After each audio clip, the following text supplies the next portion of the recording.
শাখা প্রশাখা আছে। তার মধ্যে সর্বোচ্চ চূড়া হলো এর উপরে আল্লাহ তাআলা আমার বলার উপরে আল্লাহ সুবহানাহু ওয়া তাআলা খুশি হয়ে গেছে।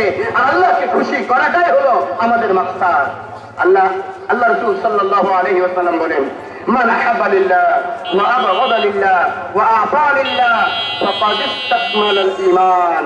কাউকে ভালোবাসলো আল্লাহর জন্যই, কারোর সাথে আদাওয়াতে আর দুশমনি রাখলো কার জন্য? আল্লাহর জন্যই। কাউকে সহযোগিতা করলো আল্লাহর জন্যই, সহযোগিতার হাতকে গুটাই রাখলো তাও আল্লাহর। দাওয়াতি কাজ করা, দাওয়াতি পরিবেশ কায়েম, একে অপরের ভালাই চায়, সেই মুমিনকে ভাই, মুমিনকে সেই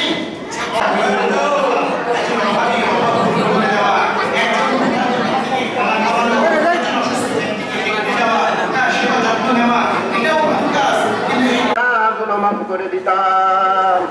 শুধু তাই নাই, ঈমান আর তাকওয়ার বদৌলতে আমি আল্লাহ তাদের উপরে রাজি হয়ে জান্নাত তাদেরকে দিয়ে দিতাম। সুবহানাল্লাহ। কথাই নেই যে আমাকে প্রকৃত মুমিন হতে হবে, আল্লাহকে ভয় করতে হবে। আল্লাহকে ভয় করার অর্থটা কি? আল্লাহ তাআলা বলেন, আলিফ লাম মিম যালিকাল কিতাবু লা রাইবা ফি হুদাল লিল মুত্তাকিন। এটা এমন একটা কিতাব, এই কিতাবের মধ্যে কোনো কি নাই। আল্লাহ ওয়া রাসূলুহু, যখন আল্লাহ এবং আল্লাহ রাসূলের অনুসরণ করবে, আল্লাহ যেভাবে করেছেন সেইভাবে সে আদায় করবে। রাসূল কারীম সাল্লাল্লাহু আলাইহি ওয়াসাল্লাম যেই তরিকা আমাদের সামনে পেশ করেছেন, এই তরিকা মোতাবেক যদি তার এই আমলগুলো হয়, তো আল্লাহ সুবহানাহু ওয়া তাআলার দরবারে এই সমস্ত আমলগুলো কি হবে? কবুল হবে। প্রিয় ভাই, এই আমলের দ্বারা আল্লাহর ওয়াদা কি আমাদেরকে দান করেছেন, যে মেহনতের বদৌলতে নামাজ বেনামাজিকে আল্লাহ তাআলা নামাজি বানাইছেন। মসজিদ বিরান হয়ে গেছে, মসজিদ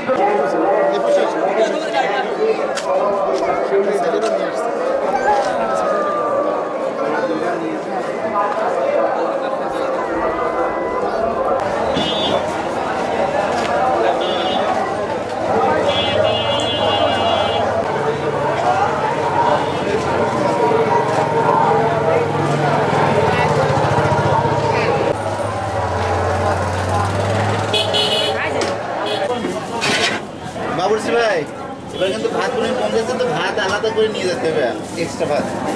হ্যাঁ,